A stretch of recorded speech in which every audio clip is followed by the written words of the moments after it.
Assalamualaikum warahmatullahi wabarakatuh.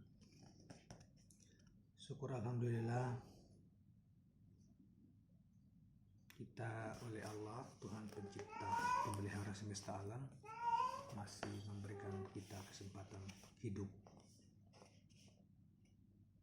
dan memberi kita rezeki sebagai penumpang kehidupan kita. Beri kesempatan kita dalam banyak hal, karena itu pantas kita bersyukur di awal pertemuan kita. Teman-teman sekalian, khususnya yang beragama Islam, kita tahu bahwa dalam sejarah penyiaran atau kerasulan Nabi besar Muhammad SAW itu banyak peristiwa, bukan hanya kelahirannya ya, banyak peristiwa besar secara spiritual beliau alami, dan salah satu yang sangat penting yang menjadi fondasi spiritual umat, bahkan para ulama-ulama termasuk beliau, adalah perjalanan Isra dan Mi'raj itu. Di ujungnya kemudian terjadi pertemuan antara Nabi kita yang agung itu dengan Tuhannya, yaitu Allah Subhanahu wa Ta'ala, sang pencipta semesta alam yang mengutusnya sebagai rasul.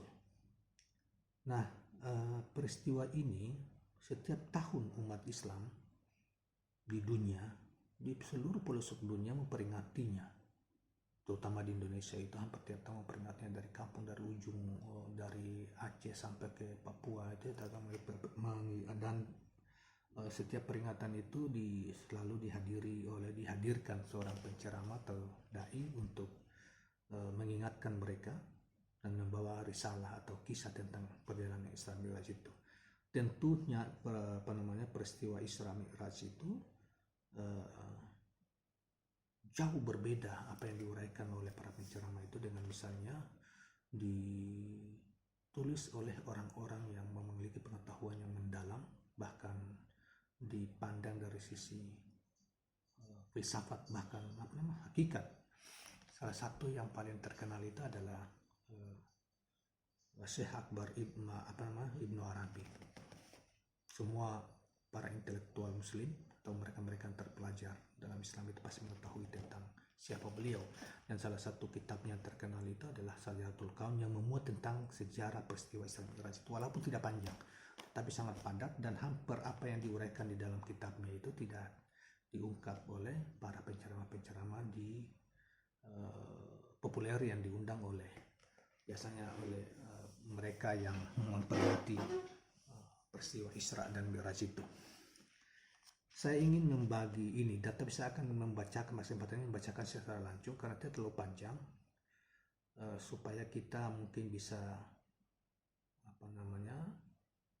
memahami, mendengarkan informasi baru tentang itu menurut konteks dan pemahaman yang Syekh Mahyuddin Ibnu Arabi dalam kitab Sajatul Kaum. Nah, saya mulai saja membacakan secara langsung, dan kita membutuhkan waktu kurang lebih setengah jam atau lebih sedikit ini.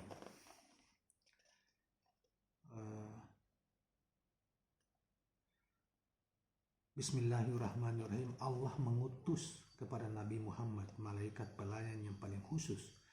Ketika malaikat khusus itu datang, Nabi Muhammad sedang berbaring di ranjangnya dan bertanya, "Wahai Jibril, kita hendak kemana?" Jibril menjawab, "Muhammad, di mana?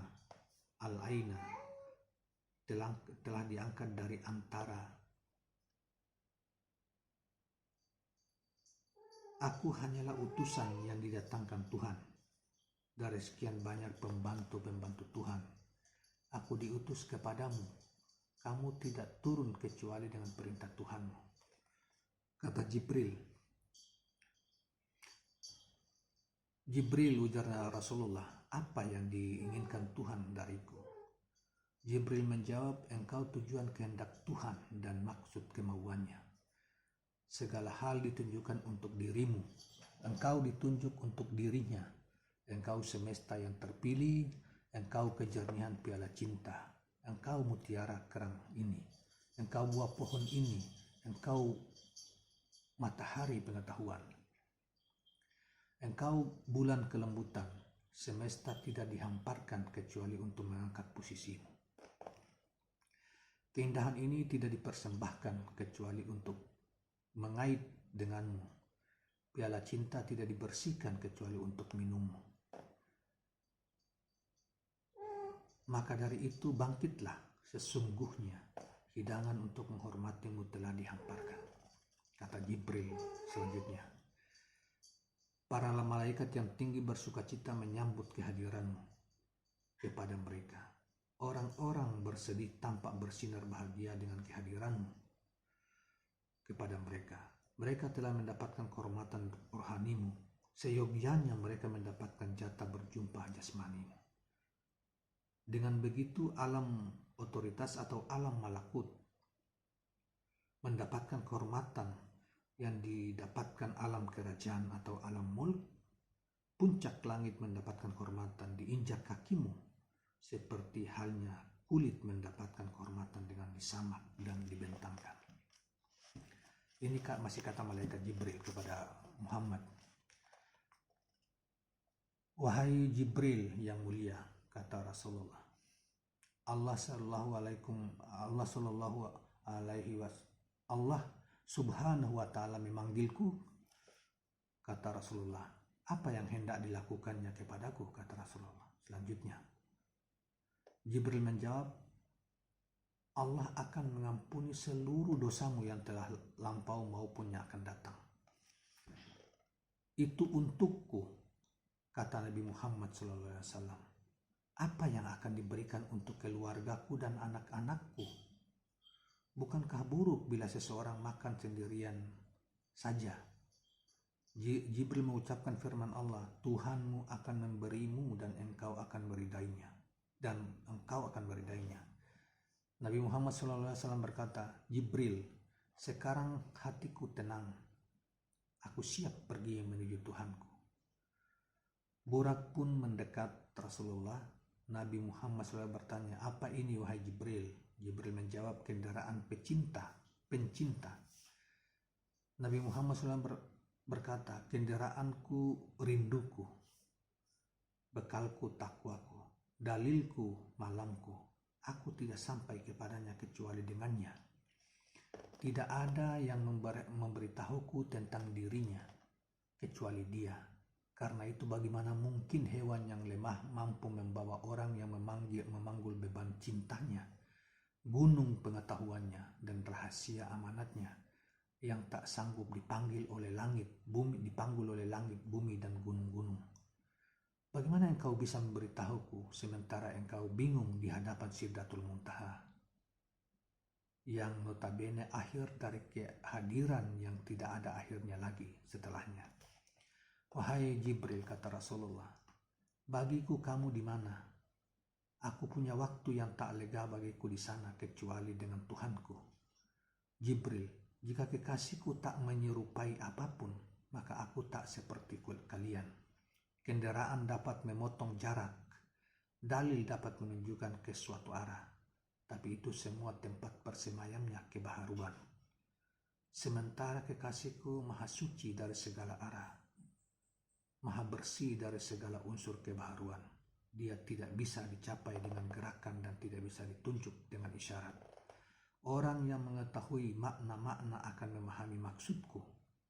Selanjutnya, sesungguhnya kedekatanku dengan Tuhan sejarak 2 ujung busur panah atau lebih dekat lagi. Waktu yang nyaman menghampiri Jibril dan Jibril pun berkata, wahai Muhammad, aku didatangkan kepadamu untuk menjadi pembantu kedaulatanmu dan teman rombonganmu. Aku didatangkan dengan kendaraan untukmu untuk menunjukkan kemuliaanmu. Sebab para raja terbiasa bila meminta dikunjungi seseorang kekasih atau mengundang seseorang kerabat dan ingin menunjukkan kehormatan dan penghormatan mereka, maka mereka mengutus pembantu yang terkhusus dan kendaraan yang termulia untuk mengangkut kaki tamu mulia itu.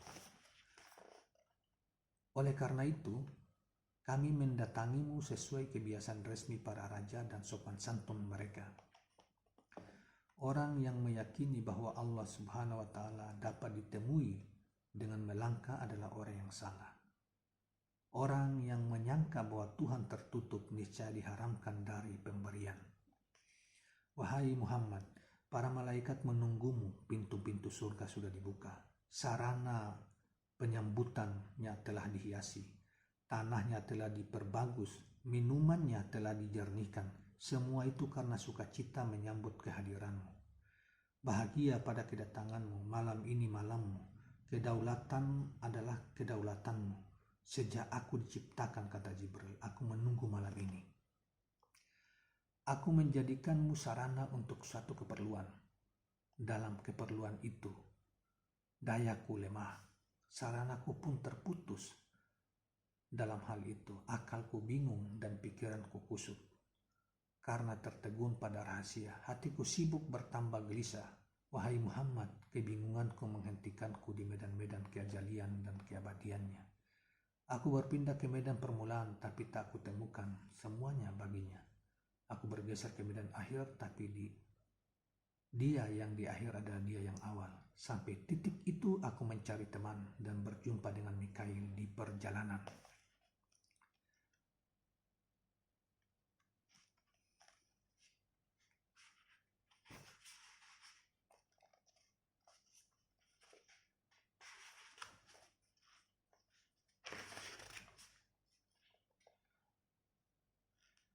Kendaraan pertama mendatangi Nabi Muhammad SAW adalah Burak. Kendaraan menuju Baitul Muqaddis. Kemudian kendaraan kedua yaitu Mi'raj menuju langit dunia. Lalu kendaraan ketiga yaitu sayap-sayap malaikat untuk berpindah dari satu langit ke langit lain hingga langit ketujuh. Lantas kendaraan yang keempat yaitu sayap Jibril yang dipakai hingga ke Sidratul Muntaha. Lalu Jibril meninggalkan Nabi Muhammad SAW. Nabi Muhammad bersabda, wahai Jibril, malam ini kami tamumu. Bagaimana mungkin yang ditemui meninggalkan tamunya? Apakah di sini pencinta meninggalkan seorang yang dicintainya? Jibril menjawab, duhai Muhammad, engkau tamu Zat yang maha mulia. Engkau diundang oleh Zat yang maha cantik, maha antik. Jika sekarang aku maju sejarak semut saja, aku bisa terbakar. Tak ada satu orang pun dari kami kecuali memiliki posisi yang telah diketahui. Nabi Muhammad SAW bertanya kepada Jibril lagi, jika demikian rupanya, adakah yang kamu perlukan wahai Jibril? Jibril menjawab, ya, jika kamu sampai ke sang kekasih di posisi yang tak terbatas, dan sang kekasih berkata, ini kamu dan ini aku, maka sebut namaku di hadapannya. Malaikat Jibril alaihissalam pun menuntun Nabi Muhammad SAW melampaui Sidratul Muntaha, lantas 70.000 penutup dari cahaya terbakar. Nabi Muhammad SAW kemudian berjumpa dengan kendaraan kelima yaitu Raf-Raf yang berasal dari cahaya hijau dan telah melampaui 2 tempat kosong. Nabi Muhammad mengendarai Raf-Raf hingga mencapai ke singgasana Arsy. Arsy memegang ekor kendaraan itu dan memanggil Nabi Muhammad SAW melalui bahasa kondisi spiritualnya. Duhai Muhammad, sampai kapan engkau minum dari kejernihan waktumu secara aman dari kekeruhannya? Terkadang pecintamu merindukanmu dan turun ke langit dunia. Terkadang pecinta itu mengelilingimu laksana teman minum saat kehadiranmu dan mengangkatmu menjadi Raf-Raf. Segala puji bagi Allah yang memperkenjalankan hambanya. Lubuk hati tidak berbohong tentang sesuatu yang dilihatnya. Mata tidak menyimpang dan tidak melampaui batas. Terkadang pecinta itu mengangkatmu ke rahasia-rahasia kekuasaannya. Dia mewahyukan kepada hambanya sesuatu yang diwahyukan. Terkadang pecinta itu mendekatkanmu dari kehadiran kedekatannya. Dia sedekat ujung busur panah atau lebih dekat lagi. Wahai Muhammad, masa haus kepadanya, mengadu kepadanya dan bingung tentangnya, aku tidak tahu dari mana perasaan itu datang. Aku dijadikan sebagai makhluk yang paling agung. karena aku makhluk yang paling agung, aku minta, aku pula makhluk yang paling takut kepadanya. Kata Arsy selanjutnya, duhai Muhammad, di hari Allah menciptakanku, aku gentar pada wibawa keagungannya. Di tiangku tertulis kalimat la ilaha illallah, tiada Tuhan selain Allah. Namanya menambahku terbakar, gemetar dan goyah. Ketika aku ditulis Muhammad Rasulullah, Muhammad adalah utusan Allah, kegelisahanku mereda dan jiwaku tenang, namun memberi rasa aman ke hatiku, kedamaian di nuraniku dan pengobatan bagi gundaku. Meletakkan namamu pada diriku saja sudah merupakan berkat. Bagaimana bila melihat keindahanmu dianugerahkan kepadaku? Selanjutnya Arsy berkata, wahai Muhammad, kamu diutus sebagai kasih sayang bagi semesta. Aku tentu patut mendapatkan bagian di malam ini dari kasih sayangmu itu. Jatahku itu adalah persaksianmu bahwa diriku bebas dari api yang dinisbatkan para pendusta kepadaku dan dikatakan oleh orang-orang sombong tentang diriku. Sesungguhnya api perkataan mereka adalah kesalahan di dalam suatu kelompok yang menjadikan mereka tersesat. Mereka menyangka aku mencakup zat yang tak terbatas, menanggung zat yang tak terbentuk dan meliputi zat yang tak ditentukan kebagaimanaannya. Muhammad zat yang tak terbatas pada dirinya dan tidak terbilang pada sifatnya. Bagaimana mungkin membutuhkan diriku atau diprediksikan pada diriku? Jika nama zat itu adalah Ar-Rahman, Maha Pengasih, dan bersemayam atau istiwa merupakan sifat dan predikatnya, sementara sifat dan predikatnya berkaitan dengan dirinya, maka bagaimana mungkin dia bersambung denganku dan berpisah dariku? Aku bukan bagian dari dirinya dan dia pun bukan bagian dari diriku. Duhai Muhammad, demi keagungan Tuhan, aku tidak terhubung dengan Tuhan meski aku dekat dengannya. Aku tidak terpisah dari Tuhan meski aku jauh darinya. Aku bukan penanggung beban Tuhan meski aku berkekuatan. Dan seterusnya. Jangan berhenti pada sesuatu yang tidak kamu ketahui. Sesungguhnya pendengaran, penglihatan dan hati, semua itu akan diminta pertanggungjawaban di hadapan Allah Subhanahu wa Ta'ala. Rasulullah dengan bahasa kondisi pertuanya menjawab, wahai Arsy, mohon menjauh dariku. Aku sibuk dan tak sempat mengurusimu. Jangan kau kotori kejernihanku. Jangan kau ganggu sendirianku dalam halwatku. Tidak ada waktu bagiku untuk mendengarkan keluhanmu, dan tak ada tempat bagiku untuk bercengkrama denganmu. Rasulullah SAW tidak menyerahkan kepada Arsy kedipan mata pun dan tidak membacakan baginya suatu huruf pun dari catatan wahyu yang diterimanya. Matanya sama sekali tidak berpaling. Lalu datanglah kendaraan ke-6, yaitu ta'yid, dukungan kendaraan ke-6 yaitu kendaraan ta'yid, dukungan. Kemudian Rasulullah dipanggil oleh suara dari atas yang muncul dari entitas yang tidak dilihatnya. Semoga dua kakimu menjagamu.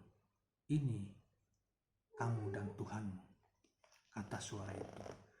Nabi Muhammad SAW bersabda, aku bingung, tidak tahu apa yang harus aku katakan dan aku perbuat. Tiba-tiba bibirku tertimpa tetesan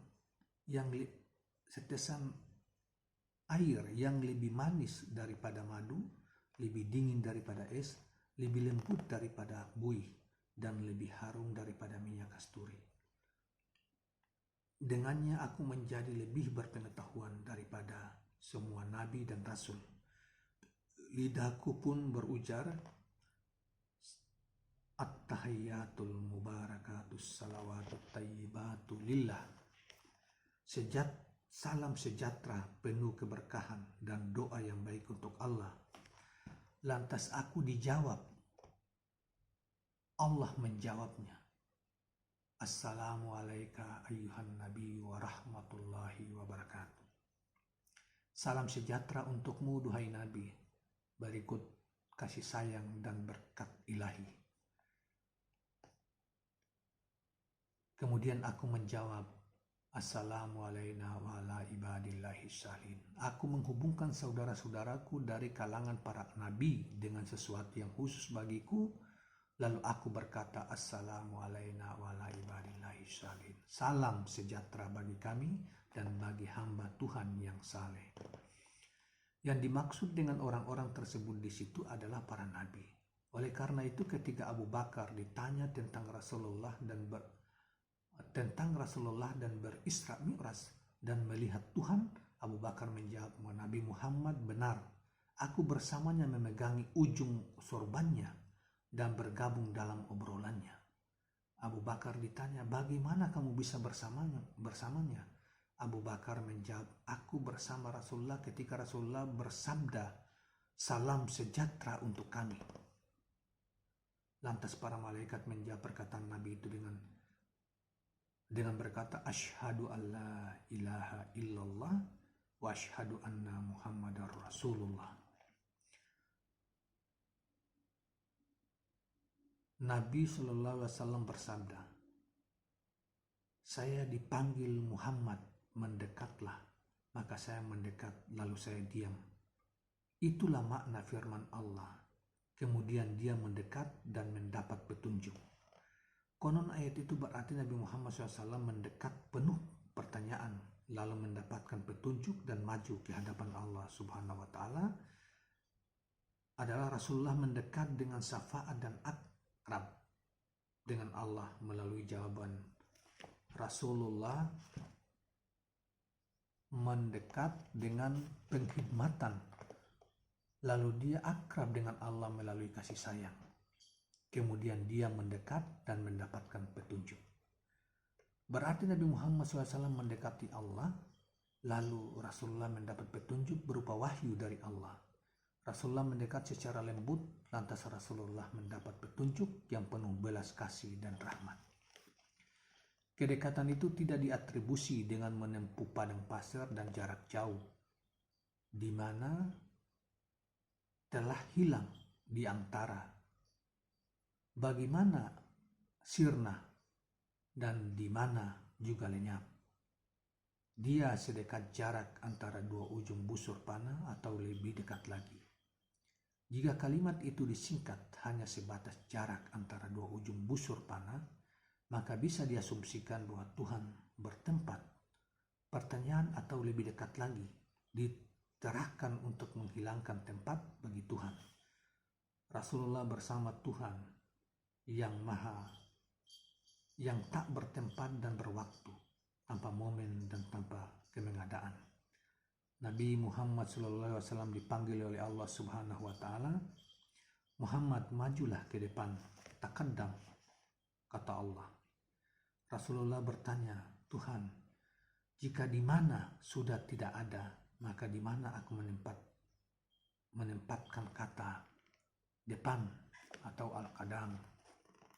Allah berfirman, letakkan depan al-qadam, diantikan al-qidam, sehingga semua tahu bahwa aku suci dari waktu, tempat, dan kemengadaan, dari malam dan siang, dari batas dan kawasan, dan ukuran dan takaran. Muhammad, lihatlah, kata Allah selanjutnya. Nabi Muhammad SAW melihat cahaya yang bersinar benderang. Rasulullah pun bertanya, cahaya apakah gerangan itu, wahai Allah Subhanahu wa Ta'ala? Allah berfirman, itu bukan cahaya, melainkan surga Firdaus. Karena kamu menanjak, maka surga berhadapan dengan dua kakimu.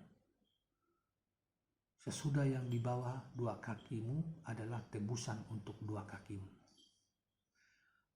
Saya ulangi, sesuatu yang di bawah dua kakimu adalah tebusan untuk dua kakimu. Muhammad, permulaan kemajuanmu kadang adalah memutuskan keraguan-raguan para makhluk.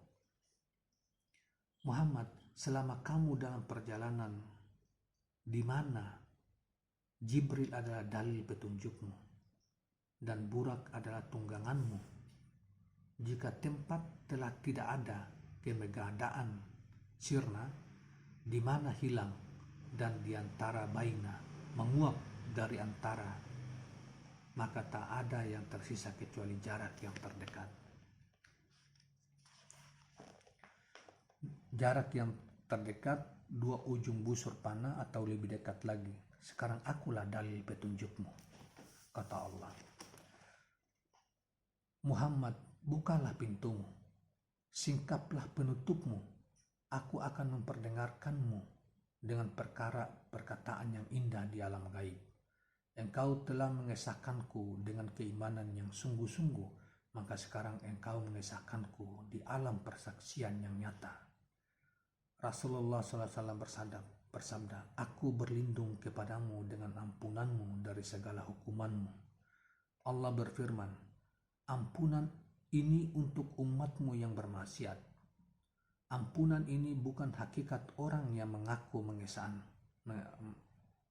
mengesahkanku. Rasulullah SAW bersabda, aku tidak dapat menghitung pujian untukmu sebagaimana engkau memuji dirimu sendiri. Allah berfirman, wahai Muhammad, jika di dadahmu keluh untuk berbicara, jika lidahmu keluh untuk berbicara, maka aku memberinya pakaian berupa lidah yang jujur. Dan dia tidak akan berbicara berdasarkan hawa nafsu. Dan dia tidak akan, jika pandanganmu tersesat dari isyarat, maka aku akan memberimu anugerah hidayah berupa pandangan yang tidak akan menyimpang dan melampaui batas. Aku menjaminmu, menjaminmu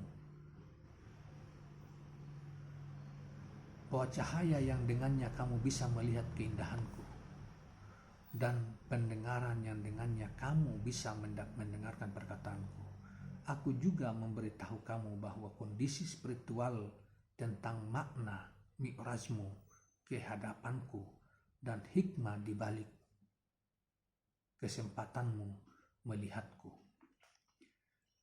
Seolah-olah Allah Subhanahu wa Ta'ala mengisyaratkan perkataan, wahai Muhammad, sesungguhnya kami mengutusmu sebagai saksi, pemberi kabar gembira dan penyiar peringatan.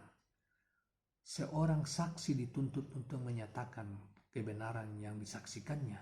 Saksi tidak boleh bersaksi atas sesuatu yang tidak dihadirinya.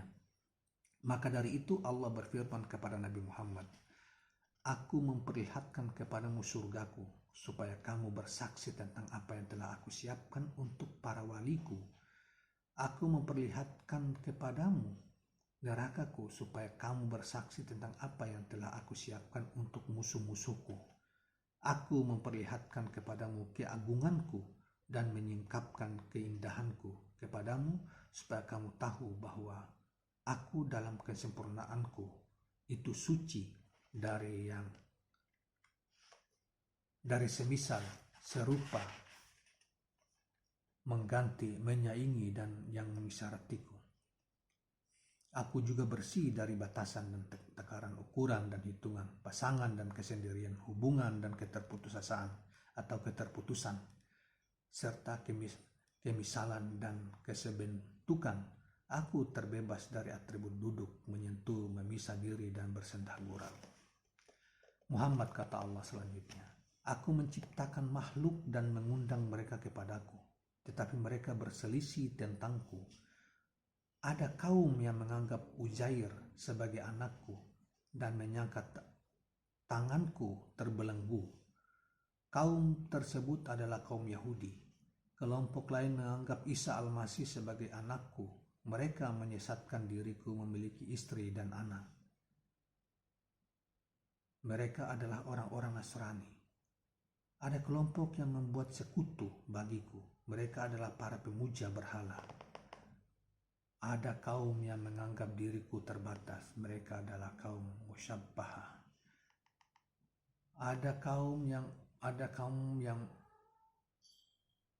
menganggap diriku tidak ada. Mereka adalah ateis. Di sini aku telah membuka pintu untukmu dan telah membuka penutupku untukmu. Maka lihatlah, duhai Muhammad, kekasihku, apakah kamu melihat padaku sesuatu yang mereka nisbatkan kepadaku?